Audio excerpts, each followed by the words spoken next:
All right, I think we're ready to start here. Again, sorry for the delay. So a few announcements before we get started. I'm happy to announce that as of this week, ALLVETS will celebrate its 9th anniversary. So thank you all for your continued support of this program. We really appreciate it. A few announcements about some upcoming programs. On September 5th at 7 p.m. in the Wareheim room, that's right here, we'll have Writers Roundtable, and Nicole Smith will be discussing important things to know about the new York County History Center Museum, Library, Archives.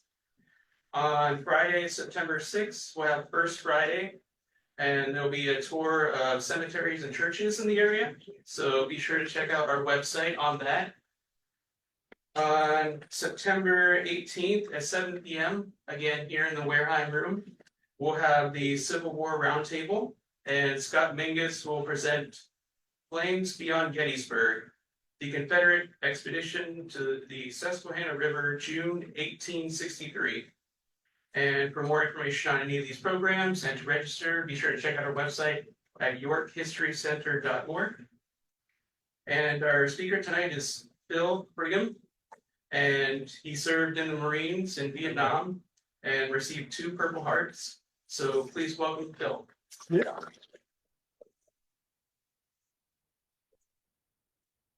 Here. Oh, gotcha. I'll adjust the sound for you. Yep.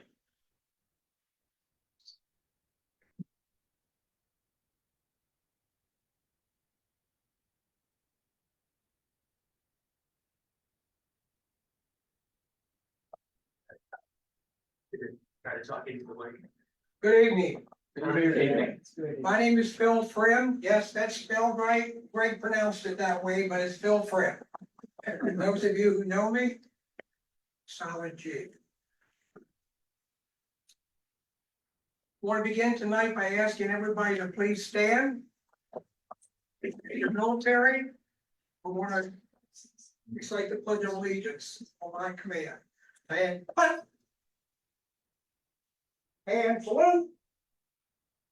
I pledge allegiance to the flag of the United States of America and to the republic for which it stands, one nation, under God, indivisible, with liberty and justice for all.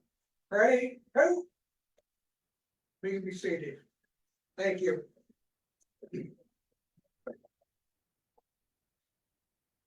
I thought this being the 9th anniversary would be fitting for me to say a couple of remarks about Jim.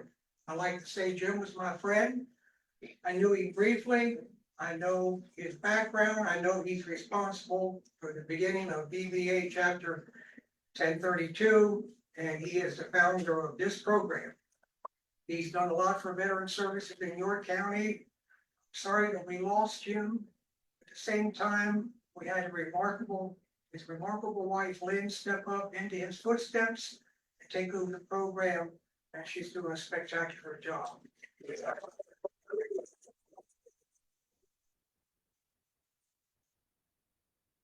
Thank you, Ben. I was born in York County, raised in York County. I was born in the city. My parents moved to Conowauga Township when I was 4 years old. Raised in Conowauga Township, graduated from Northeastern High School in 1965. In my senior year, I was a bit of a hoodlum. I got a buddy from my senior class, and we went into the recruiting office, and we signed up for 120-day early enlistment, delayed entry in the Marine Corps. We got a photo ID card that identified us as a private D1, United States Marine Corps. And I strutted up and down the halls of Northeastern Senior High School with that card. Look at this, DuckTales and all. So I graduated from high school on June 8th, and at the early morning hours of July the 6th, I stepped on the yellow footprints at Paris Island, South Carolina for my recruit training. They took my ID card, and within 20 minutes, they took my DuckTales. Was it that long? It takes about 15 seconds to take them. They never grew back. So after graduation, I did graduate in the top 10%, so then I became an E2, EFC. After ITR, I was assigned to Sixth Marine Battalion, Alpha Company 1-6. And we all started, I was there with boot camp buddies, friends from boot camp. We all started together. We went through a year's training cycle, and that year we did a Caribbean cruise. Nice cruise, hard work too. And when we came back from our Caribbean cruise, we had to get our gear together, and everyone was expecting us to Vietnam. So we went home on a 20-day leave. We came back to Lejeune, and getting ready for the last few weeks before we shipped out for staging battalion in San Diego or Camp Pendleton. And when I got back from leave, I went up, walked in the squad bay and went past the rifle rack, and my M14 rifle was missing. So I don't like to say it, but of course I was prime suspect. All my buddies went to Vietnam and I stayed home for another year training cycle. Understandable, the federal regulations couldn't send me away when I didn't return the rifle they belonged to me. So I stayed for a second year at 6th Marine Regiment, 2nd Marine Battalion, and did another training cycle, and then I got to go on a med cruise. So I was appreciative of the fact that I got to do the med cruise. And after I got back from med cruise, I had another 20-day leave, and then I had my orders for Camp Pendleton. I was fortunate in that I had moved up in grade to an E4, and when I arrived in Vietnam, I was Corporal E4 with 14 months in grade. I was senior corporal in the entire battalion. But of course, my platoon commander and my first platoon, my company, didn't have any confidence in me yet to know the ropes. So I ended up being the first fire team leader for about 4 weeks. And then my squad leader in a firefight, company maneuver one day, company thrown across an open area, and he went down KIA, and then I was a squad leader. So I remained squad leader until early March, when we were short of platoon commanders. We didn't have second lieutenants, so a very big staff sergeant from Headquarters Marine Corps came in, and he was our platoon commander. And he told my CO and the skipper, he says, I need a platoon sergeant, so I want Corporal Frigm promoted to E5 immediately, and I was a sergeant and platoon sergeant.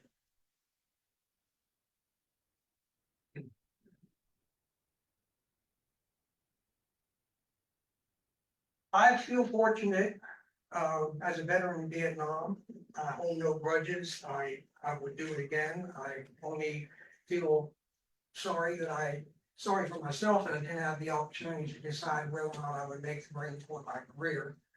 But things are what they are. I finally retired on permanent disability, and I came home. I arrived in Vietnam 2 days before Thanksgiving in November 1967. That was the last time I was sleeping on a bunk for 3 nights. Tuesday, Wednesday, Thursday night, and Friday I was on 6-5 out to the field to an artillery battery location. I'm north of Dong Ha here, my regimental headquarters in Dong Ha, and I'm out to my platoon for the first time. If you recall, November 67, January 68, we had Tet. My unit was in the bush. We never got back to regimental headquarters again. I spent 6 months there sleeping in a hole or sandbag bunker. And if we were lucky, we got some runway metal from the engineering people to put over our bunker. Otherwise, we just had a punch over our bunker. So I take pride in the fact that I only had 1 shower in 6 months. I think it's good for building character. And your nose. In May of 68, on 27 May, I was wounded. My second Purple Heart. This was seriously enough that it was my $1 million wound, and I came home. I arrived home in I had to go to the Army Hospital in Fort Dix the first night because they didn't have a bed for me at Philadelphia Naval Hospital. So my first day in the United States, after 6 months in the country, I woke up to the news on TV, and it was a funeral procession for Robert F. Kennedy. I know, June 8th, 1968. And I thought, wow, what did I come back to?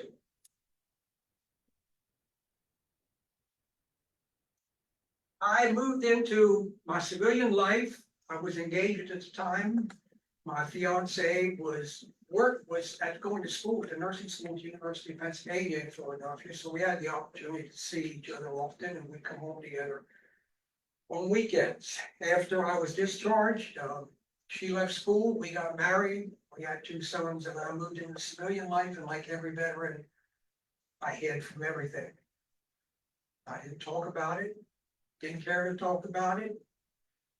Strictly accidental if I ever bumped into somebody who was a veteran, because we didn't talk about it, none of us. In 2004, I got a phone call from a platoon buddy. He wanted to come down and visit, and I said, okay. And I picked him up at Harrisburg International. He told me he had gotten in touch with another platoon member of ours, Rocket Squad here, 3.5 rocket launcher. So Biz and Tim were there with me for the weekend, and they told me, this is 2004. And they told me that our battalion had formed an association, and they had reunions every other year. And they wanted me to join the association.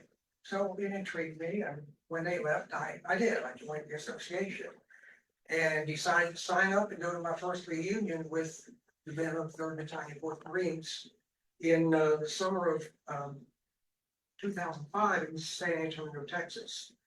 And I asked my wife Joyce, I said, let me go alone. I don't know what to think of this. I haven't thought of this for 40 years. Don't know what to do. So I went alone, and it was a homecoming, very emotional homecoming, to see those guys again after 40 years. I really enjoyed it. When I came home, I told Joyce, I said, well, you're going with me from now on, because we talk war stories, but the women have their own sorority. They like to hang around and become friends on their own. So in 2007, we went together, and last Sunday, I just got home from my 10th reunion. 3rd Battalion, 4th Marines. We're in the phase right now where we're trying to merge with the younger Marines from Gulf War, Iraq and Afghanistan, and get them involved with us, because we're aging out. We need them to carry on. So at this reunion, we had some new Marines. My battalion name has changed from the Thundering Third that I had knew as, and you'll hear that later. Thundering Third, 3rd Battalion, 4th Marines, and now they're known as Dark Side 3-4. If you remember the news in Iraq, 2003, and you saw Lieutenant Colonel Brian McCoy enter the city of Baghdad, some young Lance Corporal climbed up the statue of Saddam Hussein and threw a towel or a rag or a bag or something over his head, and then a rope to pull it down, and called all kind of hell for that, but they pulled it down. That was my 3-4.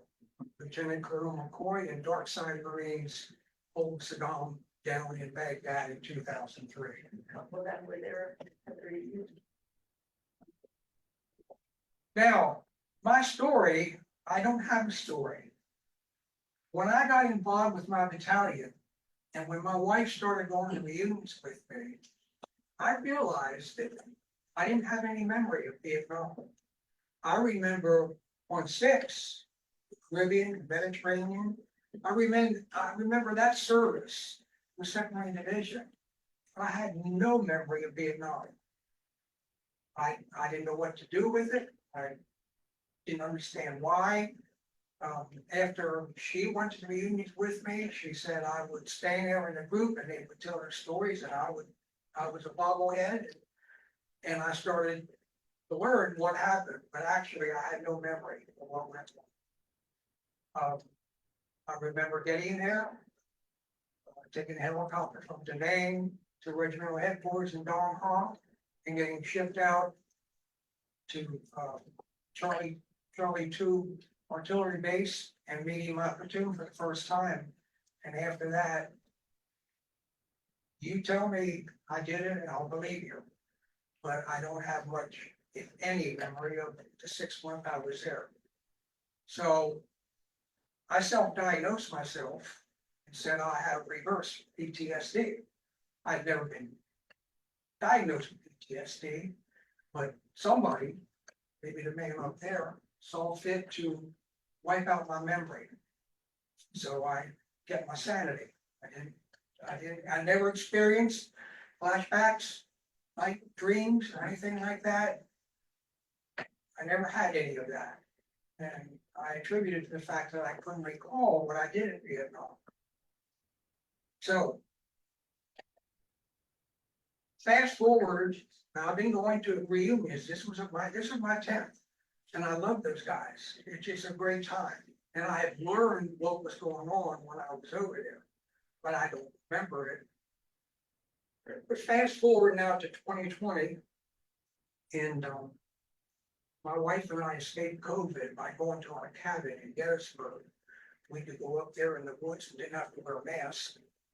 And we were up there one summer, the summer of 2020. And I get a phone call from one of my Marines, first platoon, and Jim says, "Phil," he said, you gotta join this organization that Carol and I are working with in Chattanooga, Tennessee. I said, "What do you do?" He said, "Well, they're a 501c3 and they interview veterans, they take their story, they sit down with them, they put their story to lyrics, and they write and record and publish songs." So I'm here tonight to tell you about my story with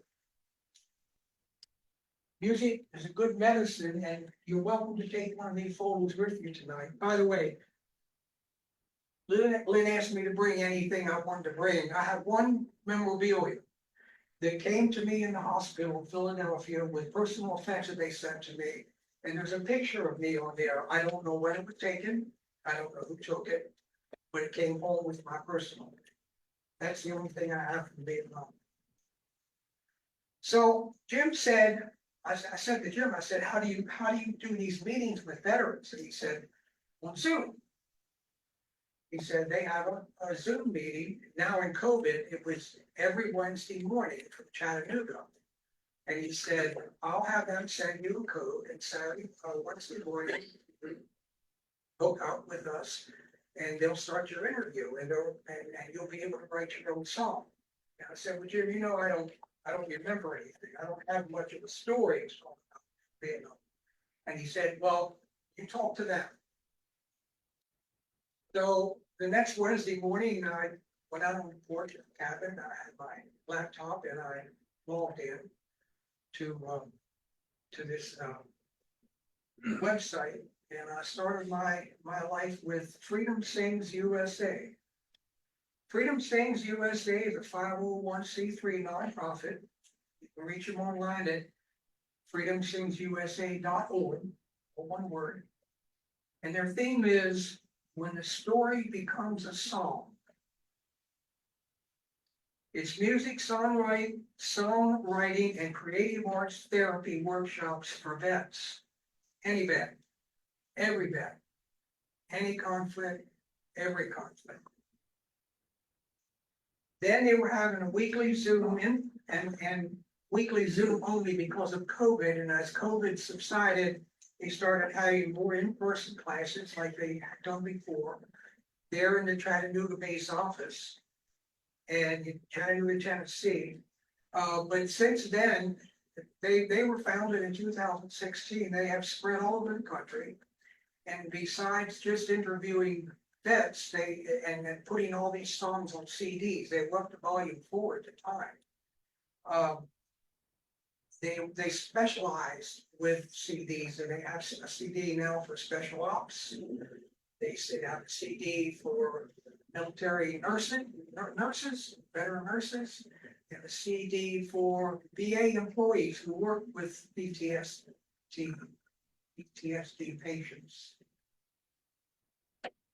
So when I started my first Zoom meeting, I met a songwriter named Don Goodman.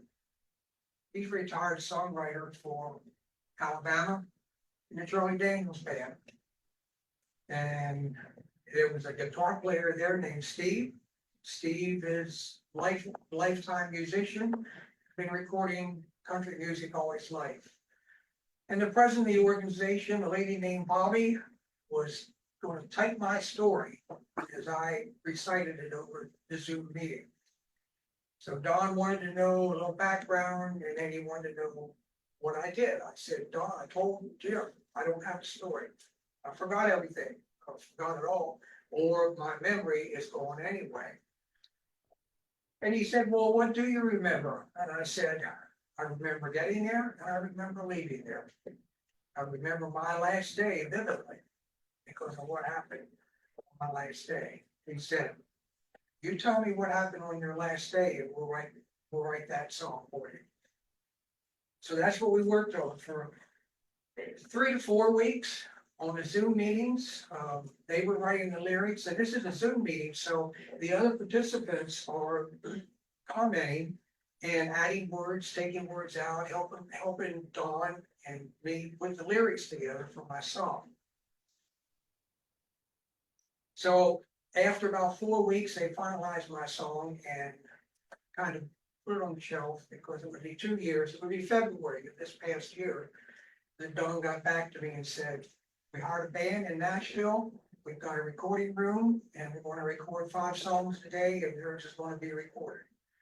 He said, I'll send you a draft, and if you're okay with it, we've got it done. Now, legally, I have the copyright to it, but it hasn't been produced yet on volume 6, which they're in the process of getting done. They produced volume 5. There's 3 songs so far on volume 6. If you go online, you can find this. And my song will be produced on volume 6 when they get the financing to do that. So anyway, I wanted to introduce you to Frigm Sings, and you'll hear my song. But first, I want to play some examples of what Frigm Sings USA does for veterans. And I'll play some songs. This first song, veteran number 1, is Captain Larry Taylor, a U.S. Army veteran, chopper pilot. Went to Vietnam with a squadron of UH-1 Hueys, and the first squadron of Cobras came over, and he was transferred as pilot of an AH-1 Cobra. The date is 18 June 1968. They get a call that a 4-man Army long-range reconnaissance patrol is in trouble, is surrounded, and they can't get out. Captain Taylor, with another Cobra and 4 Hueys, go out to rescue this long-range patrol, and it's difficult. You wouldn't understand it from the lyrics, but they couldn't get down on the ground to get these guys out. They were all able at the time, no serious wounds, but they couldn't get the Hueys on the ground because of vegetation. So Captain Taylor, and then it was First Lieutenant Taylor, ordered the Hueys to fire their armament, drop it all at one time with the miniguns and the rockets, and the Cobras would come in line, strafing the area, and he would drop down and cover to get these guys out. To do that, he had to empty the ammunition, miniguns. And what actually happened was, when all the aircraft passed over, Captain Taylor came down with his Cobra and he hovered 4 feet off the ground. And these 4 guys, 1 on each rocket pod and 1 on each skid, he took them out of there and he survived. This is his song.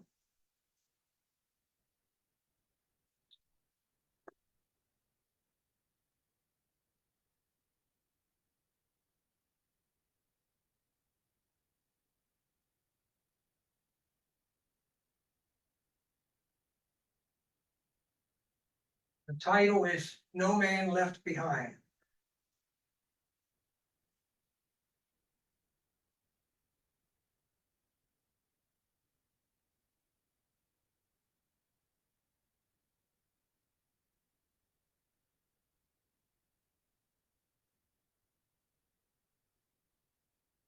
Excuse me.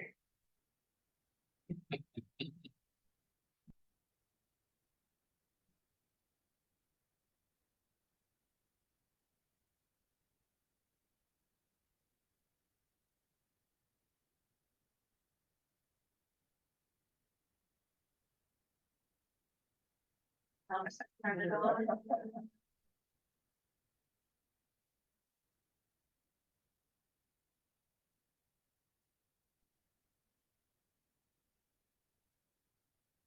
Horn went off and did that when the call for help came in. Two in a spitter, we were flying. In the jungle, had to get to them, they were the radio signal, and we were homing in. Four men were surrounded, outnumbered and outgunned. Mustangs were about to ruin Charlie's fun. Flares lit up the village, rockets lit the night, kept the lurks in the shadows, and only Charlie died. 8 seconds we were out of there, and everybody tunes rattling in the rocket pops and playing to the skids. Looking back on that day, we were in the woods. God, they awarded me the Silver Star, but I was just doing my job.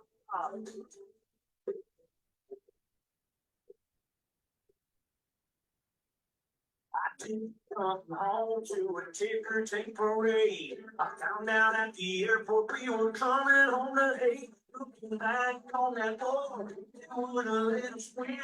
If I could do it over, I'd do it all again. 6 seconds we were out of there, and everybody tunes rattling in the rocket pops and playing to the skids. Looking back on that day, we were in the woods. God, they awarded me the Silver Star, but I was just doing my job.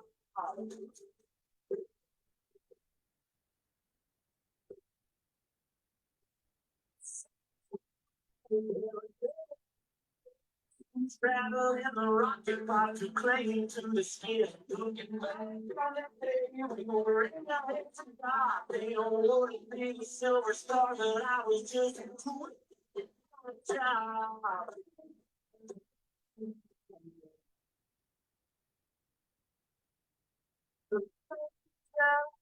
That day are always on my mind.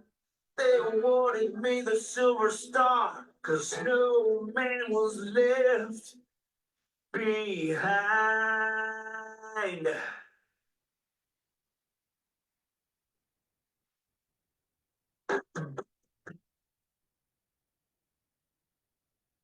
Follow up to Lieutenant Taylor's story. He left the Army as a captain. You heard him say that he was awarded the Silver Star for his actions on 18 June 1968. He became a founding member of Freedom Sings USA and has been with them since 2016. I think his song was recorded in 2018. In September of last year, 2023, the U.S. Congress saw fit to upgrade his Silver Star to a Medal of Honor. And on 3 September, he was awarded the Medal of Honor in a White House ceremony. Captain Taylor died January 30th of this year. The second song is one of their World War II vets, and they have a volume dedicated to World War II vets. And I need to tell you a little bit about Jay. James McFalls, calling himself Jay McFalls, was a U.S. Army World War II veteran. He's just described himself as a dirt poor Tennessee boy who meets a dirt poor Tennessee girl. He has a cow, she has a living room suit, and they get married in the early 1940s, and they have a child. And then he gets drafted, and he leaves with the Army and serves in the Philippines in the South Pacific for 3 years. And then he comes home and their life is restored again. This isn't a story about Jay and his wartime. This is a love story about his wife Vivian, that he missed so much when he was away for 3 years serving his country. So it's a love story that husband sings to his wife, and she's now gone. Jay dabbled in music a little bit himself, and when he recorded this song, he asked them if he could sing it himself. So this is 98-year-old James J. McFalls singing a love song to his wife Vivian. If you have Kleenex, I suggest you grab it.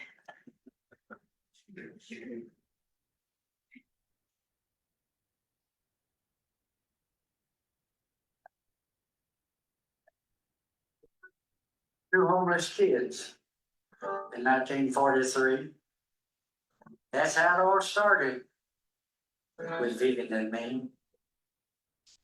She had a bedroom suit, and I had a cow. That's how me and Vivian started out. I was in the South Pacific, she was back in Tennessee. Sometimes I'd have to wait for a letter she'd write me. I was in Oklahoma, even on the way. You were holding on, baby, all you need is burning. Oh, baby, I can feel your prayers watching over me. Oh, baby, your love brought me home to Tennessee. You were here in Chattanooga when I came home on the train. I saw you come around, I waited for your name. We were blessed by the Lord, lost one child and had two more. We finally had a home and a family. Oh, baby, I can hear your prayers watching over me. Oh, baby, I told myself you had to leave. You were waiting on that street, just a teenage girl, holding her baby when I came home from across the world. Soon we'll be together. It's getting closer every day. And I know that you'll be waiting just inside that elevator. I can feel your prayers watching over me. Oh, baby, I know we'll be together in eternity.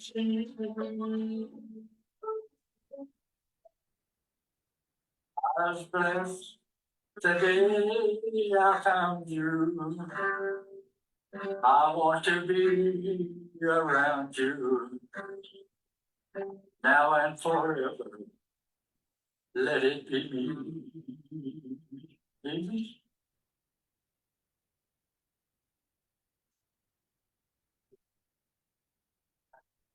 I see some wet eyes. He seems pretty darn good. How old is he? 97, 98. Jay Falls has since, McFalls has since passed on also. He was 98 when he recorded this song, and I think this was also recorded in 2018. So, come to me. This is my song. And after the 4 weeks of sitting with the songwriters and musicians, the only thing we could talk about was my last day. I'll tell you what I know about my last day, what I remember about my last day. I was platoon sergeant, and platoon commander assigned me to escort my second squad out around the port side of the hill, and Staff Sergeant Daniels, platoon commander, took the first and third squads, went out on the starboard side of the hill. We want to meet, and we were looking for NBA. And we had, this was a battalion size effort. We had the other companies with us, but we were just concerned with this one hill. I think the hill number was 552. And I took Bob, the squad leader, second squad, a very good friend of mine, and we set out with, I think, 11 of us, 2 fire teams and a machine gun team. And we came around, I'm going to call it the 9, 10 o'clock part of the hill on the circumference, and we got stuck in the open area and we got ambushed from the hill adjoining to us, about 75 meters to our left. And they were concealed in bunkers on the next hill, and they opened up with automatic rifles and machine gun guns. My radio man got hit in the left knee and went down. I tried to help him, and the gunner got wounded around through the arm. He wasn't serious, and his A gunner took over. And the squad leader yelled to me, "Phil, I'm hit." Bob and I were good friends, and he rolled over next to me, and I tried to figure out where he was hit. I was trying to put a field dressing on my radio man's knee, and I was trying to talk to Bob. Bob was very excited. He was a very excitable type personality, and I couldn't locate anywhere he was in shock. I got hit in the left arm, got myself turned around, didn't know exactly what to do. I had a battle dressing in this hand for my radio man. I had been groping a ball with this hand, and I looked over at Bob and he was gone. So I tried to protect my radio man and myself, and I took the radio backboard that he had and sat up against me for cover. And another round came through the radio and hit me in the upper left leg. I ordered the rest of the fire teams and the gun team to evacuate and get the wounded down the hill. And about that time, the other 2 squads had realized what was happening, and they were coming over to assist us. And Echo Company 212 artillery had opened up on the hill, so the firing had stopped. We weren't taking incoming fire anymore, and we just concentrated on getting everybody off the hill. And I got down to the area where we got first aid. My very good friend Doc was tending to me, and Sergeant Daniels came over and was taking care of me. And I've grown very close to these people, and I knew at that point that I would never see these people, probably never see these people again. So as they set up an LZ to take out the wounded and Bob, we talked, C-46 came in to take us out. Sergeant Daniels was a big man. He picked me up and he carried me up into the back fuselage in the medevac chopper, and that was it. He took me out. I went to Italian aid. In a couple hours out, I was out on the USS Repose hospital and ship. I spent 3 days there. I ended up in a ward in an army hospital in Osaka, Japan for 1 night, and it was my 21st birthday.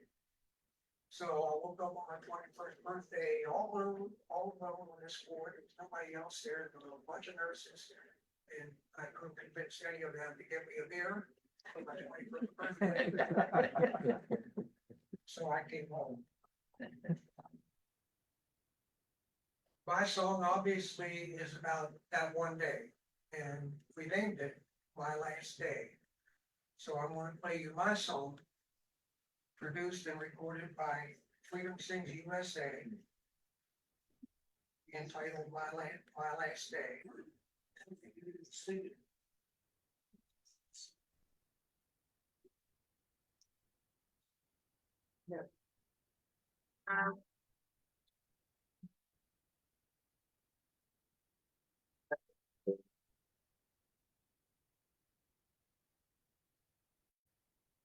I go to our reunions and hear stories from my friends, like looking at pictures of a place I've never been.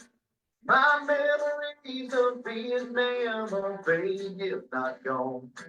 Looking back, it's my last day there. it just keeps hanging on. We were on patrol, me and DA were all around. My radio man and gunner were the first ones to go down. My friend Bob died as I gazed into his eyes. I was the next casualty. Somehow I survived. Now I'm 70. It's all in the Thunderbird. Are just pictures that I've seen and stories that I've heard. I've never had PTSD. My memory lost, taking my sanity. Away, 7 days, never go away. Never forget my last day. I said goodbye to Bob, wild dog and Archie. Tended to my wounds and waited at the LZ. Chopper lifted off, took one last look at him. It would be almost 40 years before I saw them again. Now I'm 73, in case all in the Thunderbird are just pictures that I've seen, stories that I've heard. I've never had PTSD, I've never lost state my sanity. When you said to me, I'll never go away, I'll never forget my last day.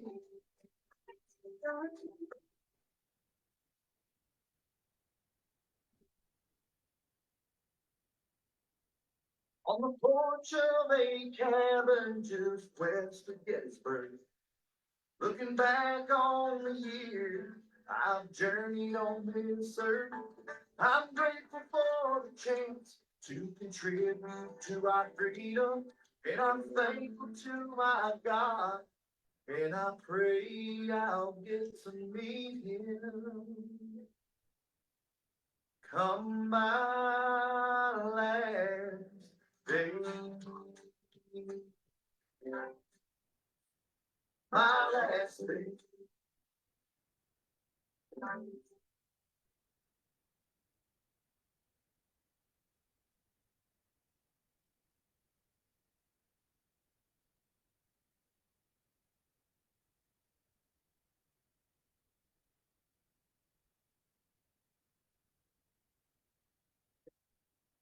Story, that's the only war story I have.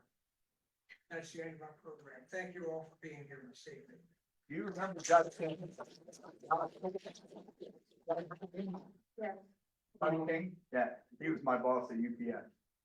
Doug King, Oh, okay, yes. one of the smartest people I ever knew. Photographic memory.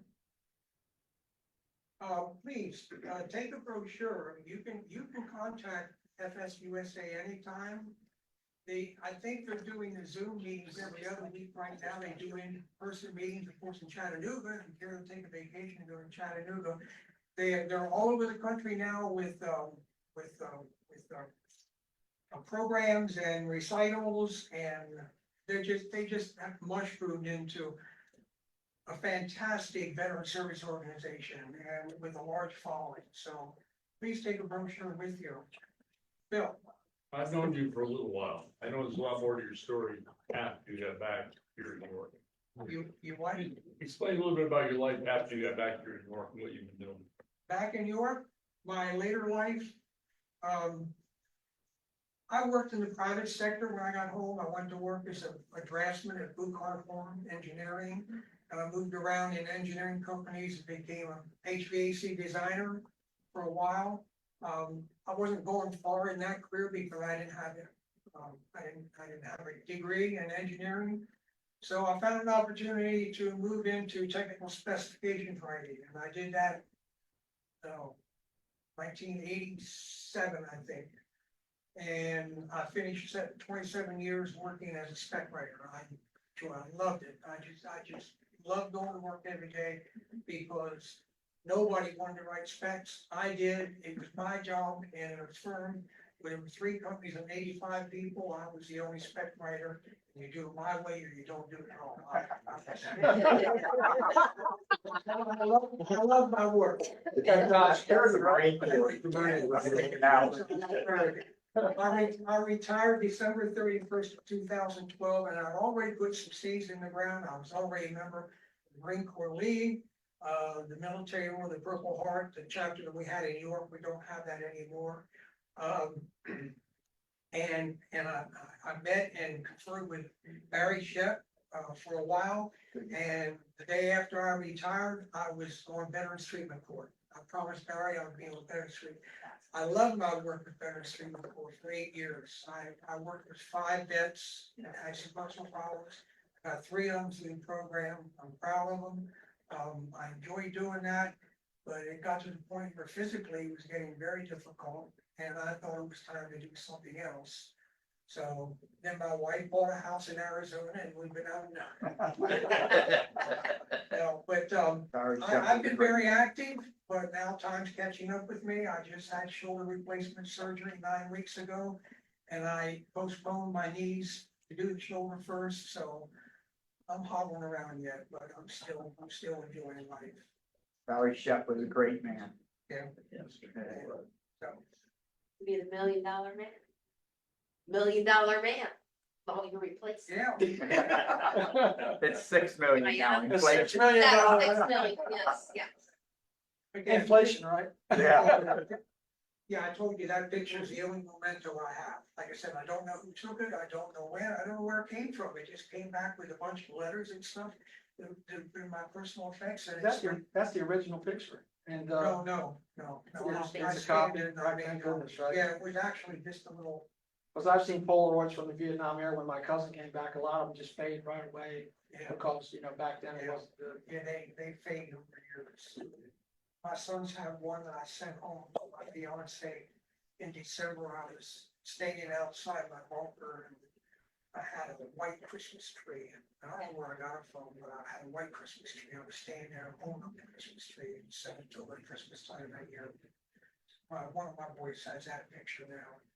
But I don't have any other pictures of the Marine that came to visit me in 2004. He came down with a pile of photographs, and he wasn't computer savvy, so to speak. So we sat in my den and I scanned about 125 photos that I put on my computer now, but they aren't photos that I took, and I don't know a lot of the people. I'm jealous. You got a med float. I got, You got a med float. I yeah, could never get a med float as hard as I tried to catch one. I had fun to man. I bet. I tried to get one when I came back and they wouldn't get Yeah, I one. couldn't get one. I got a 3-day pass in Rome to go ashore patrol, and I had a free hotel. It's the best float in the Marine Corps. I got to go to Vatican Square on Wednesday morning, and the Pope comes out on Wednesday and Sunday mornings and blesses the crown. And I was down there, I had my shoulder badge on and everything, and waiting for the Pope to come out to bless the congregation, and I was standing there with snub-nosed lieutenant came up to me, said, "Green, put your cover on." I said, "Lieutenant, I'm standing in St. Peter's Square, talking to God, and I'm taking my cover off." Well done. I'm talking to the commander in chief. It was giving me a little power. Yeah. Did you go on R&R in Nam, or you weren't there I long? would have gone on R&R for my birthday on June 6th. I was scheduled to go for 2 weeks to Sydney, Australia. That's where I went. Never got there. Sydney, yeah. No. All right, thank you all. Thank you. Thank you. Hey, Phil. Phil, welcome home.